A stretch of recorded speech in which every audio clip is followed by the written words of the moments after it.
you for joining us at this time. You're watching news analysis live on Politics and Business TV. The top stories. Governor of the Central Bank of Nigeria, Olayemi Cardoso, appears before the Senate today.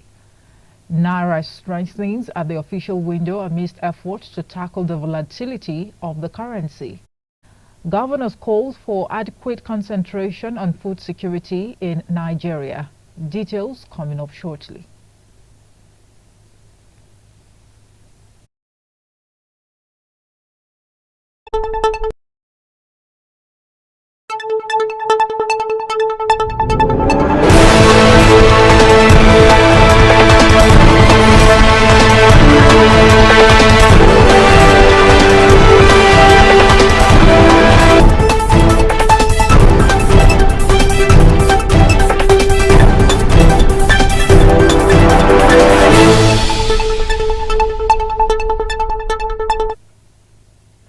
Welcome back. I am Omo Peace Osemere.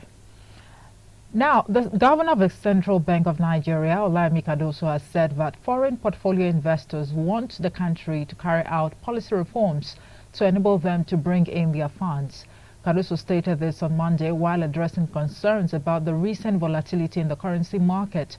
The latest report on capital importation from the National Bureau of Statistics showed that in the third quarter of 2023, capital importation into Nigeria stood at $654.65 million, lower than $1.16 billion recorded in the third quarter of 2022, indicating a decline of 43.55%.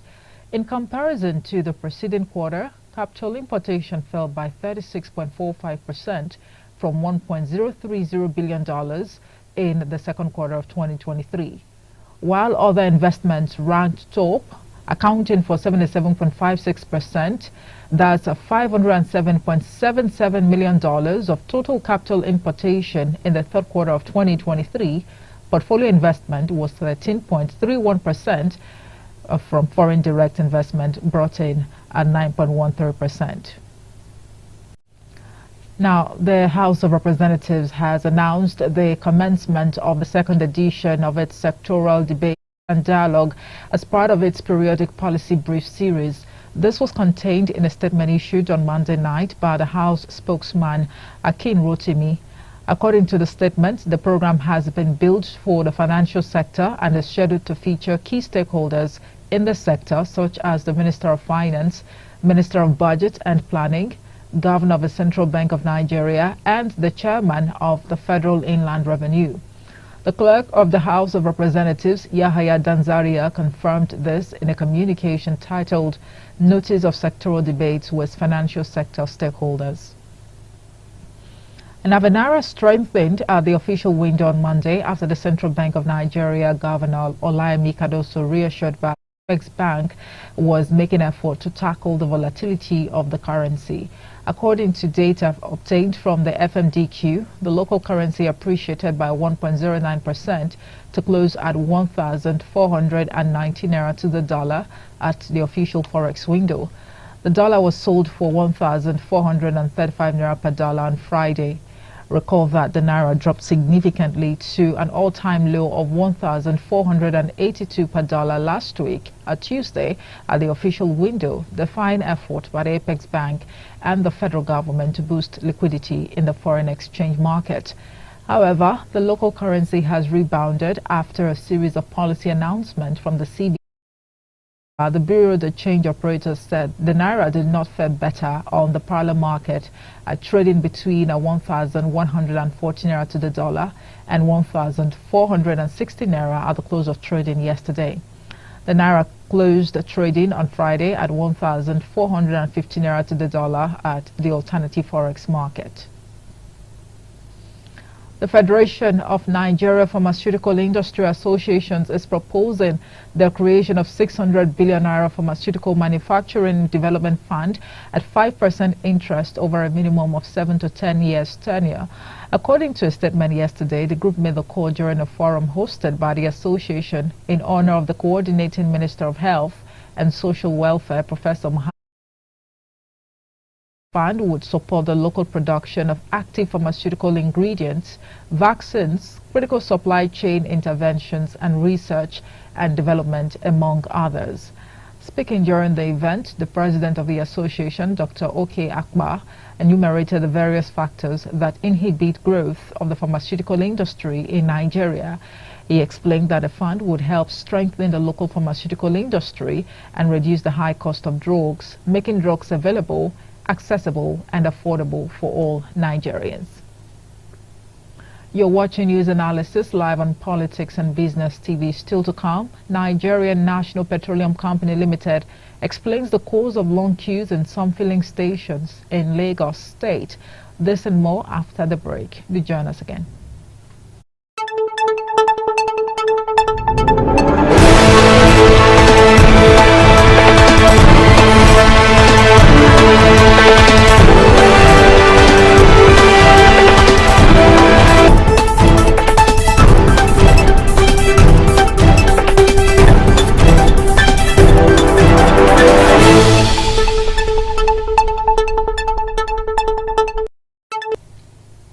Right, welcome back from that break. The Nigerian National Petroleum Company Limited has explained the cause of the long queues in some filling stations in Lagos State.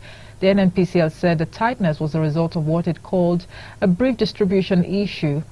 Earlier, reports had suggested that there were long queues in some filling stations in Lagos on Monday, as residents feared there might be a fresh scarcity of premium model spirit. The queues were noticeable at filling stations along the Ikorodu Road. But then the NNPCL spokesperson, Femi Suneye, dismissed insinuations of fresh fuel scarcity. He disclosed that the NNPCL did not have supply issues, saying its product. He added that the distribution issue in some areas had been resolved. Now the governors of Kwara, Abdulrahman Abdulrazak, Taraba, Agu Kefas, Ondo, Lucky Ayedatiwa, and Kogi Ahmed Ododo yesterday stormed the Abuja headquarters of the Federal Ministry of Agriculture and Food Security to push for increased crop production to ensure food security in the country. This is aimed at tackling food inflation and food shortage. But this is against the backdrop that rocked Niger State yesterday over the cost of living. Abdulrazak, who doubles as the chairman of Nigeria Governors Forum, told the Minister of Agriculture and Security, Abubakar Kyari, that adequate concentration should be given to food security, but stressed that Nigeria's food remained the cheapest in West Africa. Speaking on behalf of the governors, Abdulrazak stated that the Anchor Borrowers program that was previously implemented by the Central Nigeria under its former boss, Godwin Emefiele, did not achieve much. He, however, called on the Agriculture Minister to work hard to meet the food targets of government, as this was vital for the Nigerian masses, adding that state governors would work with the ministry. Now let's head on to Niger State, where gunshots were fired by the police as early as 7 a.m. yesterday morning to disperse residents of Minna who were protesting the cost of living. According to media reports, a group of women blocked Minna Bida Road at the popular Makungu roundabout to express their grievances over the rising cost of food items. They were later joined by men who stopped vehicles from moving. It was gathered that effort by the police to control the crowd almost resulted in violence as protesters asked police to leave, forcing the police to fire several shots in the air. But amid the strong rate of inflation, the presidency has claimed that Nigerians are enjoying the lowest living cost in Africa. It also said the administration of President Bola Tinubu was focused on solving economic and security challenges, and while admitting that his reforms would cause immediate pains, but will usher in an era of prosperity in the medium and long term. The special advisor to the president on information and strategy, Bayo Onanuga, made these assertions. Listen to what the Niger State governor is saying about the protest that rocked the state yesterday.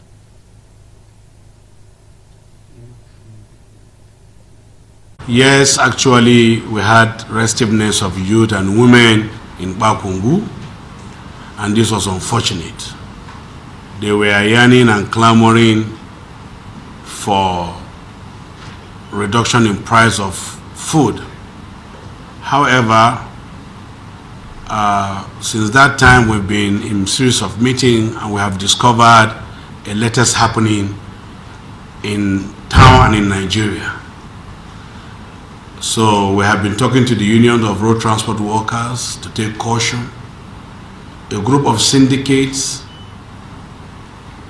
follow truck of food traveling from Lagos mostly to the north, and they cause gridlock of traffic in name of demonstration in locations like ours today in an attempt to cause heavy traffic while items of those trucks are looted. But thank God for the men of our security forces. That was averted. Trucks that were heading towards the location were stopped to park before the university in Gideon Mongoro. Trucks who come to park or buy foodstuffs from our villagers in bulk should be halted for now. We have stopped mass purchase from our local market in all our local government from now henceforth until further notice. Anybody found doing that, we have given security agencies go ahead to confiscate those trucks and share the food to the people. Thank you. Right, that was the governor of Niger State there, reacting to the protest that rocked the state yesterday. It leaves us with so much to talk about, with a lot to take in. Indeed, we have a situation to deal with at the moment. Let me quickly introduce my guest now, who is an economist and lead researcher at Politics Analytics. Adefolarin Olamilekon, thank you so much. Good afternoon to you. Thanks for having me. All right. Let's start first of all, you know, by getting your reaction to the latest, development. By that I mean the outburst in Niger State yesterday. This is just a case of hungry man is an angry man. Exactly. I mean, what do you see happening in the days to come? I see many states, many individuals, many citizens, many residents doing the same thing that just what happened in Niger State yesterday. It may not have happened in other states. I was even expecting such to happen in Abuja this morning as I was coming out, but here we are, nothing like that has happened. But we should expect that to happen. And not just now. I was even expecting this to have happened mid of last month. That was the middle of January, when we begin to notice this high skyrocketing price of goods and services across Nigeria. It is painful that we have come to this stage. Although Nigerians have been enduring such, skyrocketing price of goods and services, but the one that commenced mid of January 2024 was something very, very bad that most of us who are analysts, who are economists, political economists like myself, we are just saddened by the act, particularly coming from government and the business communities.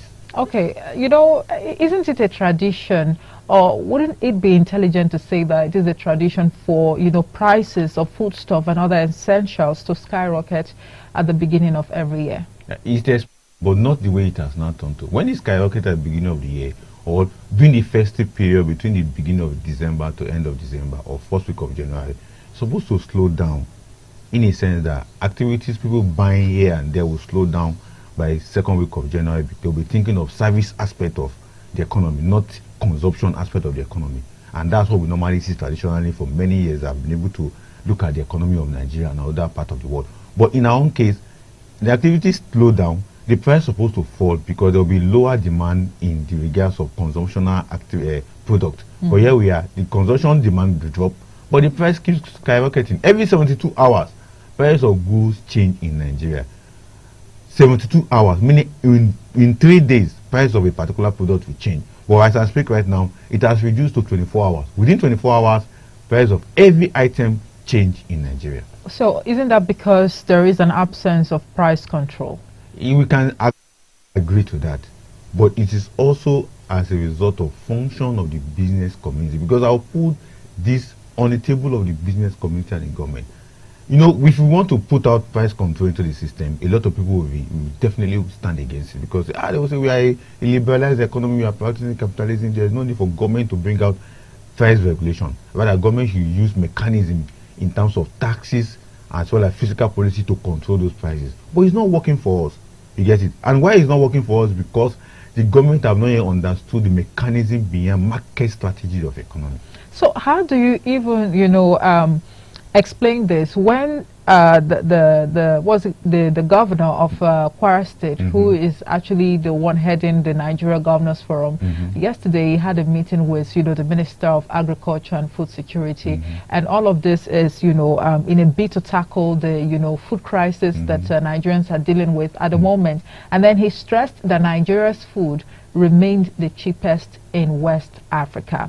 At the same time, some days ago when the presidency had to react to the criticisms from the opposition party, that's the PDP, its presidential candidate in the 2023 general election, that is Atiku Abubakar, where he came out to lament that, look, Nigerians are going through a lot at the moment. But the presidency came out to say that Nigerians are also enjoying the lowest living cost in Africa. So if this is the reality, why is it not in consonance with the hardship on ground? I think they are wrong. I said they were enjoying the lowest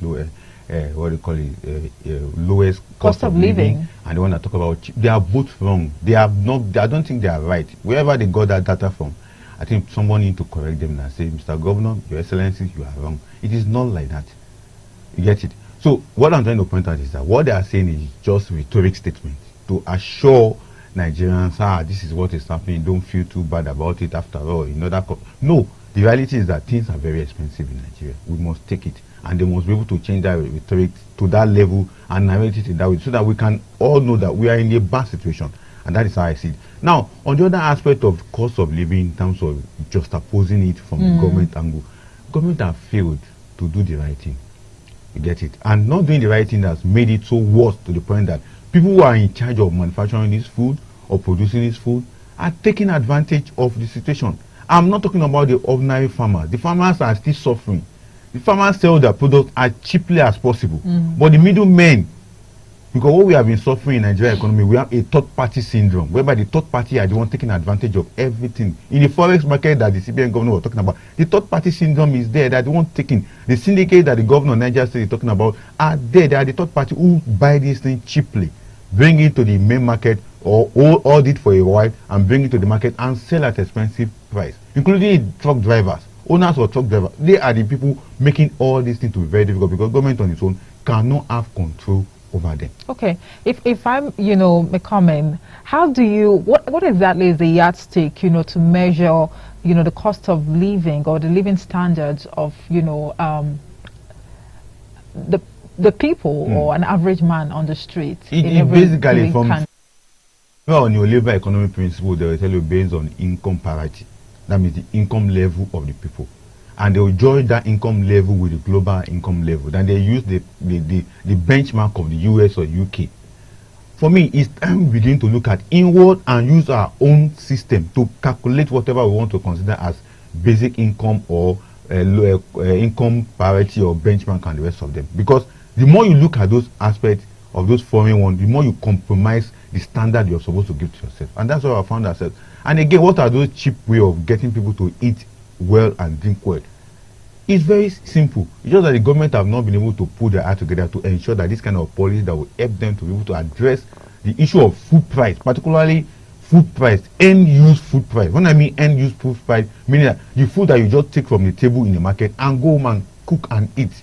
We have another supplementary food item that you also have to be prepared, having international complexity in the sense that they have to be prepared. Other complementary aspects have to be added to it before you can produce it and cook it and eat it. Those ones are there. But take for instance gari that is processed. It's supposed to be as cheap as anything. Is it the mudo? Flour? Even the local rice is so expensive. All of them are supposed to be very cheap. But the problem is that because we have a third-party syndrome that have taken over the market strategy, we have problem with pricing. All right. Now, reforms would cause immediate pain, but will usher in an era of prosperity in the medium and long term. This has been the justified mantra of this administration. How much more should Nigerians wait, to reap the fruits of these reforms? There is one mistaken view about the reforms is not a top-down reform. The reforms stop at the middle. When government say they are bringing out reform, look at the reforms they are bringing in the forex market, in the fiscal policy. Who are the people enjoying those reforms? Now those people enjoy those reforms, then transfer the pains to the ordinary people on the floor. That's what is happening. When government introduced floating of the naira, who are the people suffering it? There was about 3 different categories of people who are in the what they call the value chain of naira exchange before it gets to the end user. The CBN is the first, the bank, the BDC, then the black marketers.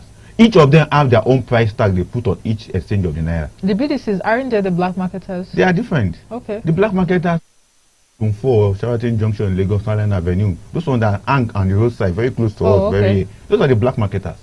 The black marketers go to the BDC to collect. Then ordinary people who normally get from the banks directly go to the black market and sell to them. So what I'm trying to point out, in as much as reform is very sound on paper, it doesn't translate easily, and it doesn't translate to ensure that the poor on the street get, the benefit of the reform. And that's why we're having that problem. So the absence of that, desired translation you're talking about, would you say it is deliberate?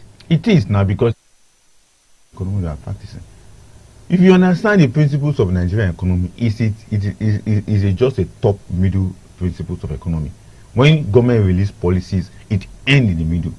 And how does it end? It ends in the middle because of the elite who are there before they will not allow it to come down. And if they are allowing to come down, it only comes trickling to individual, let's say in the construction company, in the real estate, and some other areas that the poor will now go and serve them before they now get their living wage, and the rest of them out of it. It's just that we don't have time to be able to deliberate on some of these issues. What I'm trying to point out, when government say they have a policy on the economy, it is just from the government to the people, the elite in the society, then to the middle class who enjoyed it. Okay, so in a whole, what you're saying is the economic reforms and policies of this administration thus far, they are not well, thought out. They are well thought out, but ordinary poor Nigerians to come out of poverty.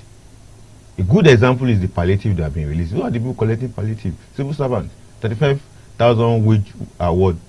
And they are even complaining they have not received it. How many Nigerians collected that? The food that are distributed, that is governors are distributing, they are distributing at a level that it ends at political world level. At the end of the day, people are getting 2 moods of rice, 3 moods of rice.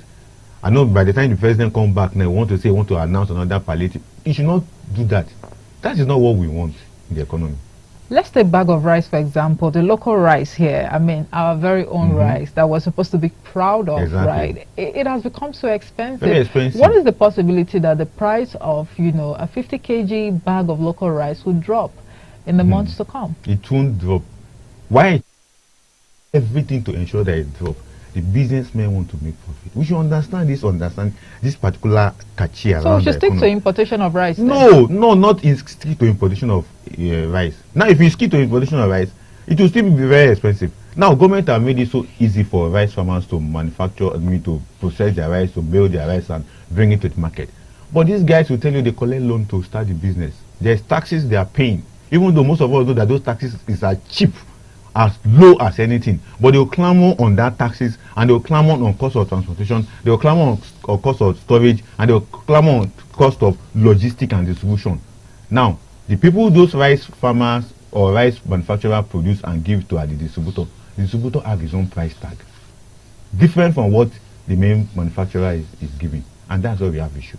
All right, now to wrap up the conversation, with the level of hunger and poverty on ground, what implication do you think this would have on the society at large? Definitely, they continue to skyrocket, and there is nothing government can do except they take a drastic action. And what are those drastic actions? Review the tax law in this country that the businessmen are complaining of. Then, is there any way we can introduce price control or regulation, or a mechanism that can checkmate price abuse in Nigeria? Because what we are suffering from is price abuse by the manufacturer, the end distributor, and the retailer and the suppliers.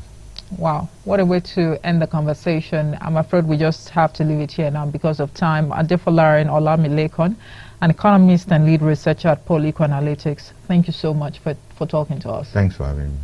And that's it for news analysis today. Thank you so much for watching. I am Omo with a piece of Semere, and I'll be back at the top of the hour with the news update. Good afternoon.